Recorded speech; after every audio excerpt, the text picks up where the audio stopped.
the fever of the Phantom Menace. As our exclusive Star Wars week continues here on ET, we have exactly 2 weeks left and counting for the film's release. But we know one guy who's received some very special advanced treatment from Star Wars creator George Lucas, our own lucky Leonard Maltin.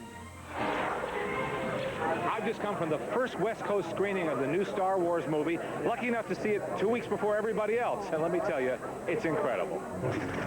There were 2 top-secret screenings last night, and Leonard was the only journalist invited to join a few lucky fans of the Force in L.A. It's a whole world. It's not just a movie. It's an entire environment that George Lucas has created, and it's like nothing I've ever seen before. When I first saw some film, especially film of the desert in Tunisia, and I said, oh, I'm back.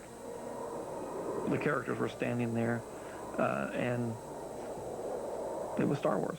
Co-star Samuel Jackson has wanted to be a part of Star Wars from the beginning. I was at the first showing. I was there. I saw it a lot of times after that. I'm a huge fan of the series. Don't expect to sneak into some early screening. Each copy of the movie is held under the tightest security. You'll just have to wait like everyone else. All the movies kicked ass. I mean, I just can't wait to see the other one.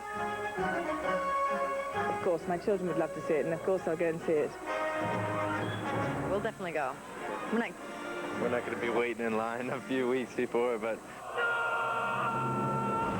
As Star Wars mania reaches a fever pitch, even Hollywood's biggest stars are flashing back to their first trip to a galaxy far, far away. I remember when I saw the first one, and it was fun, and it was funny, and it was deep sometimes, and it was gorgeous. I've seen all of them, and I'll see this one too. I have to admit that one morning I took 2 cinnamon raisin Danish, and I stuck them on my head, and I said, honey, guess who I am? Thomas.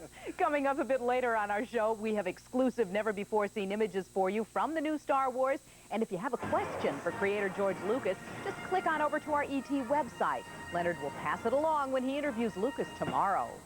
Brendan Fraser is looking for The Mummy in his